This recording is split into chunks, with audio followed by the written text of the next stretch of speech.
Take two, because one of my kids informed me I needed a shower that badly, apparently. I've been taking showers, I swear. Yesterday was a rough one. So what's been going on? I really should think that part through before I hit the record button. This week's been not bad. My oldest has been using his wheelchair on the daily, because he's still trying to walk around, but he's wearing out very quickly throughout the day now, because it's taking all of his muscles to walk down the hallway. So we've been telling him, no, you need to use the chair when you're having trouble. That way you can still do things like get into your room, go play with your brothers, etc. by yourself. So what that basically does is allows his body to rest when he doesn't need to be moving around, so that when he is moving around, he has the energy to do it. And we've made a couple of adjustments there, like everybody gets to suck it up when he's in the bathroom, because his chair is in the middle of the hallway, and that hallway ain't large. And that's fine. Nobody's had any issues just waiting for him to get in the bathroom and get back out. It's not a big deal. And then when he goes to bed or takes a shower or something, he's been told he needs to ask someone to get his chair for him and move it so we can still move around while he's doing something long. But the only real change we had to make there was because the wheelchair's in the house all day. I had to make a place for it to live. So I moved his standing frame, because he likes to play on the floor when he's playing with his brothers in their room, because they play two things in there: Bakugan and Beanie Babies. And there's like 100 and something Beanie Babies in there. They don't have room on any other surface but the floor to play with all of those. And the Bakugan always wind up on the floor anyway, so they might as well start there. So I moved his standing frame to a slightly less convenient place, but not really in the way. So he could just scoot his wheelchair out of the doorway when he goes in his brother's room. And then that way he can reach it, because it's right next to the door when he's done playing in there. And we have, so we got a shelf from Amland and Robbie, a gorgeous little, I think this thing was meant for like wine or something, I don't know. Gorgeous little rack in the kitchen. When I put up the kitchen cleaning video, you will see it right there, prominent, right in the center. It's my coffee stand. I turned it into a gorgeous little coffee bar. I love it. It's a perfectly wonderful place to keep a couple of my canners, and all of the kids' cups, the tea set, all that stuff is now in a place tucked out of the way, so I have more counter space again, and we can access the thing easily. And what we didn't know until this week was, because we have that thing, the oldest can get his own cup of tea without help again. Before, he couldn't really easily do that because he couldn't move the hot cup to where he wanted it and still be safe. Well, now he doesn't have a problem with that anymore. He can set it up on that bar, pour his own cup, set it in his lap, and roll wherever he wants to go. And that was a huge... We realized about that moment, the problem and why he was so resistant to the wheelchair is a loss of autonomy. He was concerned he was going to lose all his independence and autonomy, and we had to explain the point of the wheelchair is so that you can keep doing things yourself. We just have to adjust for the wheelchair, and that's our job, is to make those adjustments. And when he realized there was more freedom with the wheelchair than without it, now he was much better about using it.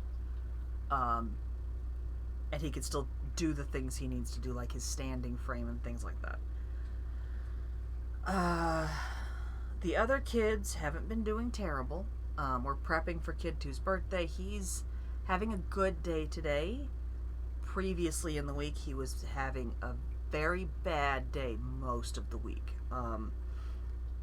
He has levels of days. Okay, his good days are quiet. Sometimes they're not so quiet, but he entertains himself. He doesn't harass his siblings or the pets any more than your normal brother would. Like, he irritates his brothers and pranks them for the hell of it. Like yesterday, he got in a little bit of trouble because he snuck up behind the oldest in his standing frame and twisted a knob to prank him. It was his prank, was messing with that thing. So he got a little bit of trouble for messing with the medical equipment, but that's what his good day is like. He'll prank, he'll behave, he'll listen, he'll figure things out on his own and do things on his own and problem solve. Earlier this week, we had really bad days. Like, there's a middle ground where he's loud, he's kind of being a jerk, he gets in trouble a lot, but he's not doing bad. Like, he's just having your normal bad kid day. 3 days this week, that's not what happened. 3 days this week, he was mean, he was screaming, he was hitting, he was pinching the dog. We did learn this week, though, that sometimes when he's doing that, he's not actually hurting the dog. So, yeah, he had a couple of very bad days. And he had a sinus thing going. Like, he eventually learned or figured out, okay, if I tell mommy, ow, need, and put my hand right here, he put my hands here and went, ow, that. He had a sinus headache, which I have sinus issues. The oldest has sinus issues. They're all on Claritin because they all got my sinus problems. Ow, that. And I gave him Benadryl and he's fine until it wears off. So there was a reason we had those really nasty days. And they only happen when something's wrong. But sometimes what's wrong is he's frustrated because he can't figure something out. So, yeah, those are the bad days we had. But we learned with the one dog, sometimes it's not a matter of his misbehavior. Now, we have 2 dogs. Okay, we have an older dog who is Coco. She is a pit mix. They're both shelter rescues. She's a pit mix, like pit lab mix. I can tell you that by looking at her.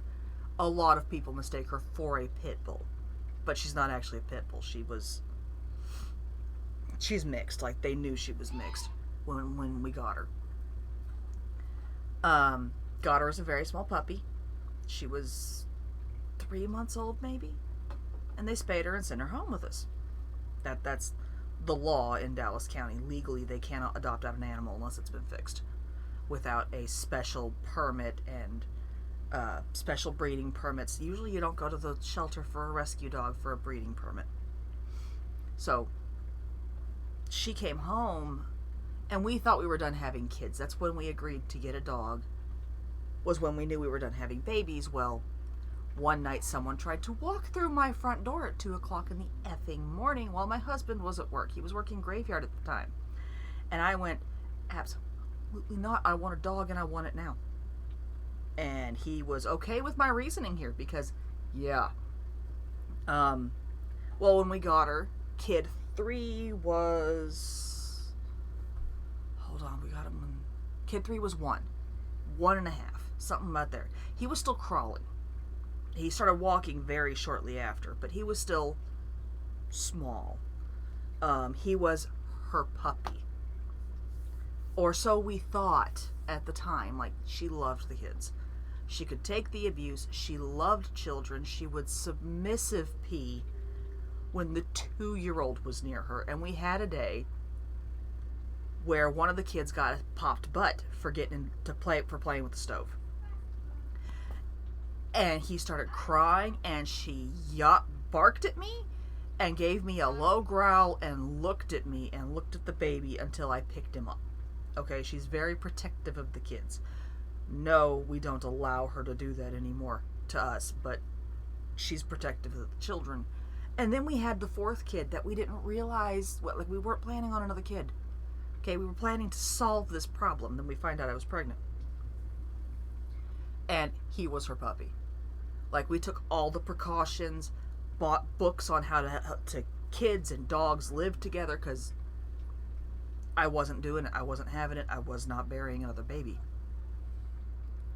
But reality is, we thought we were actually going to have a bigger problem with her accidentally loving the kid to death than getting violent with him, and we were right. She tried to crawl in the bassinet with him.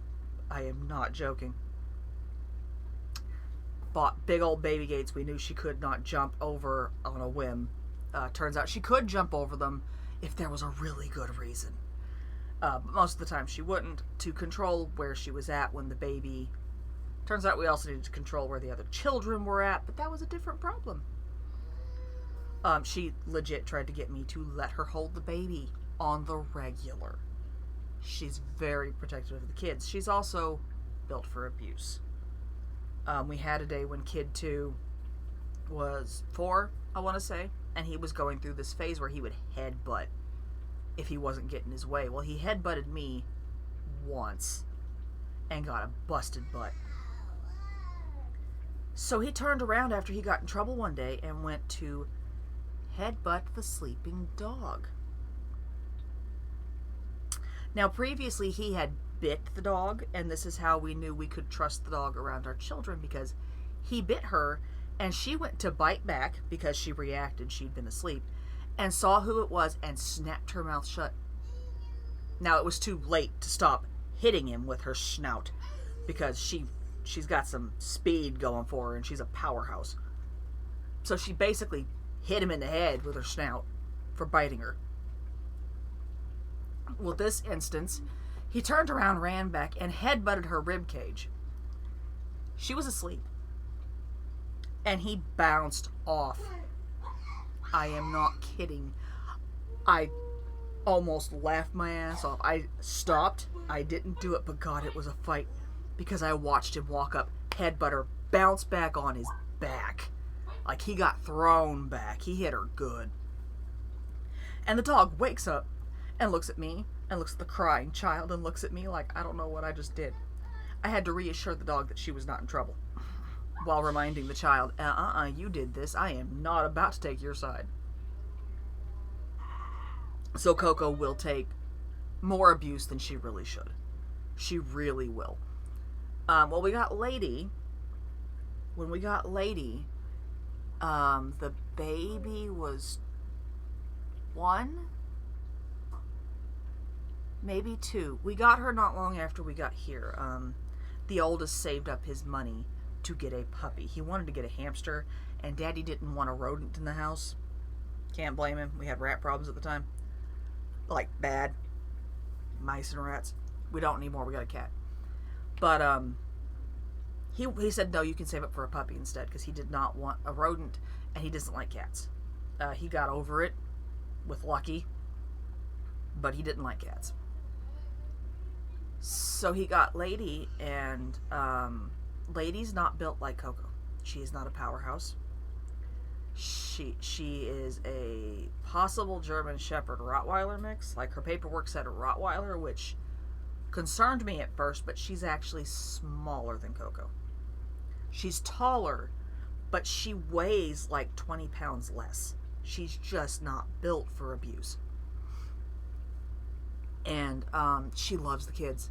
Loves the kids. They were all big enough to be wild and wrestle, and she is one of the kids.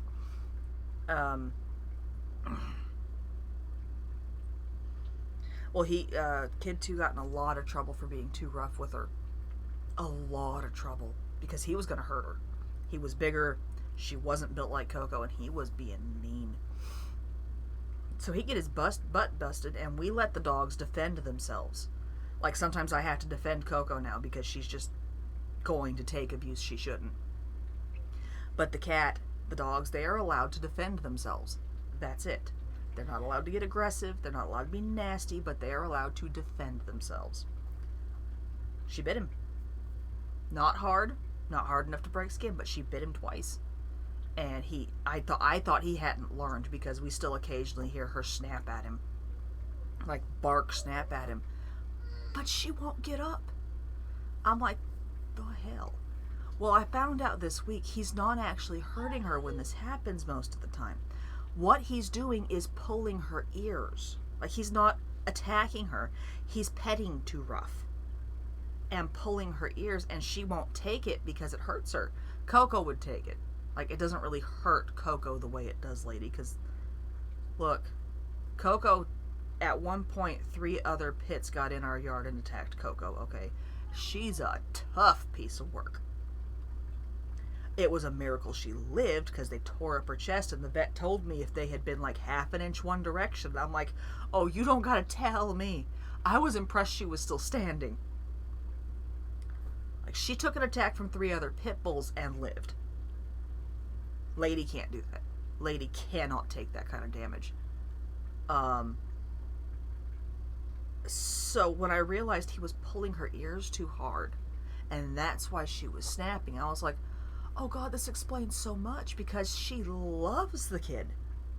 Loves cuddling with him, loves roughhousing with him. And she'd just stay, and it made no sense. But now that I know he's not trying to be rough, she knows he's not trying to be rough. He's getting a talking to every time it happens about, don't pull her ears, this is how you pet her ears. And that was a huge relief to discover this week. And yeah, he's basically using the dog as a comfort dog. Coco won't put up with his being too rough sometimes anymore. She's too old. She is 8 years old now. Might be 9. How old is that kid? Yeah, she's about 9. She's almost 9 now. No, she's 8. He's 8. We're good. She's old. Like, she's 8 years old. She's not a puppy anymore. She's an old dog. And as a result, she has to be shut up in the evenings because she's not holding it as long as she used to either. But she won't take his crap anymore. She really won't. Lady will. Lady will cuddle with him and play with him, and she's got the patience for it. And I completely lost my train of thought there. Wow. Anyway. So yeah, that's how they're doing. Younger two are doing good. They actually, they surprised the crap out of me today. This is the 3rd time this week they've done this. They got up. They got their breakfast on their own. They put their dishes in the sink on their own. They went to do their own thing. 3 of them have clothes on. The other one requires some force. And by force, I mean me making him put his freaking clothes on. And Matt did his school, and they went about their day. Like, he forgot his standing frame. When I reminded him, he got straight in that standing frame. I think that's where he's at now. I don't know. He does this himself now. And it throws me. Like, this is making the content creation a thing. I still have too much to do. We've got to streamline a couple more of my chores.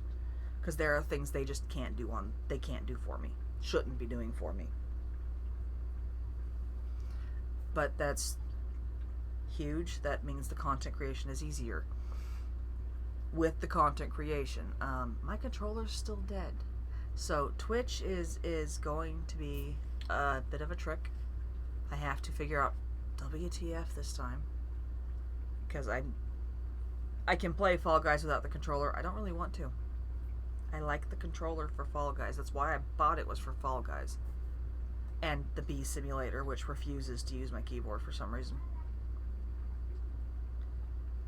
But for videos, I've already have a cleaning video from the kitchen filmed. I have to get it edited and posted, scheduled for posting. There won't be a whole lot of those outside of my kitchen because, look, these walls look bad. There's stuff on these walls that shouldn't be. Makeup, dye, paint, nail polish. I don't even know what's on some of the walls in their room. But sewing wise, like, we plan the canning videos. We're getting there. My canning is not like my great-grandmother's canning. She canned to survive. She had, I think, 4 or 5 kids. I don't know. I only ever met 2 and heard about a 3rd one. There might have been another 1 or 2 in there. I don't remember. I was much younger. But hers was to make sure they had food during the winter. Preferably food out of their garden. And that's because, A, they lived halfway up a mountain. Running to the grocery store in January halfway up a mountain's a no-no. It would be problems in Texas. Forget in Iowa. It's still iced over up there. And I don't. One, I live in Texas. Like, I can get to the store easily. I can even get to the store when there's ice on the road. Thank you, Dad, for teaching me how to drive on that nasty crap.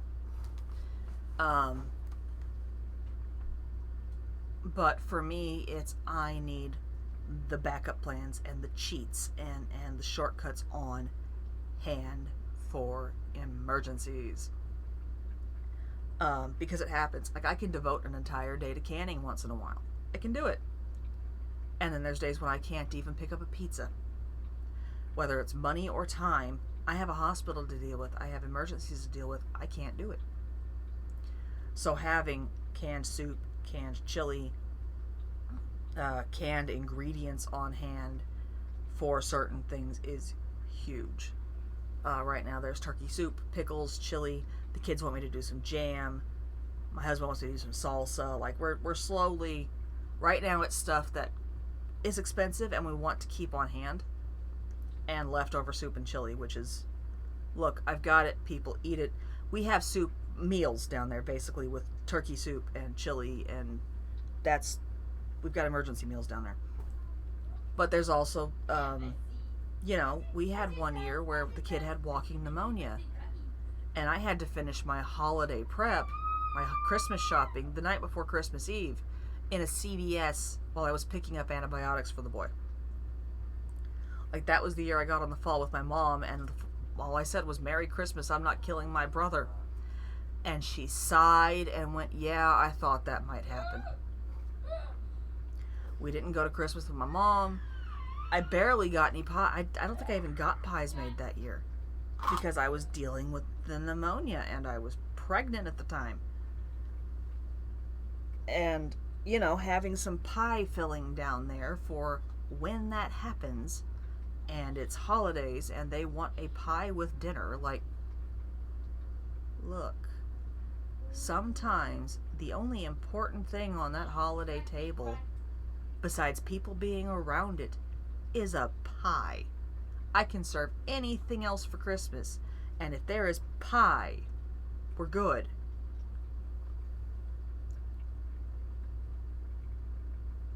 So that's why I do the canning, and there's going to be a few canning videos this year. I'm just going to make those happen.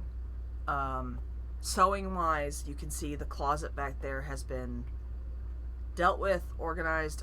Wow, that hand does not want to do what it's supposed to. Those are all organized, and the goal for the sewing at this point is to get one row of bins out of there. There's presently 3, so that I can tuck a dress form in there when I'm not using it. And you can see on Suzette up there is a satin sheet. We're going to turn that into a dress for my husband for Valentine's. I've already started some of the filming on that, but it's going to take a little bit. But yeah, I've got like 4 bins of fleece in there. 1 that's full of nothing but flannel. 2 of fancy fabrics, some of which I don't even know why the hell I bought them. And yeah, we're gonna trim it down a bit so I can get a dress form in there too. We did actually trim down about 2 or 3 bins of stuff when I did the organizing, because you can see on this side here, right there, that's a bolt of quilt batting. I will eventually get that handled. And on the other side, that's stuffing, and there were bins up there when I started. So we did actually, just by consolidating the fabric back into the bins it belongs in, got some bins out of there. So I am making headway. I did not realize that I had spent some of my sewing time this last year just chunking things back in the closet, which is the habit when I'm Christmas sewing. I didn't do any Christmas sewing this year, so I'm not sure why that happened. But yeah, going through it, putting stuff away, that helped. I don't think I have other content plans right now. I probably need to put up a website, and I cannot believe I'm saying that. With a project list on it. We're going to go through those projects. Because I'm losing track of my projects. Like, I have not just projects in sewing. I have canning projects, household projects, like we need to replace the carpet everywhere. We need to paint. And I can actually start working on some of that stuff this year. Like, when the kids go to camp this year, I intend to let my youngest help me deal with the walls. I'm not going to say the actual word because one of the kids in question, I want to surprise us in the hallway. deal with that while they're at camp, because then they're out of my hair. 3 of them are not here, and then that's something the youngest can do with me while his brothers are all gone.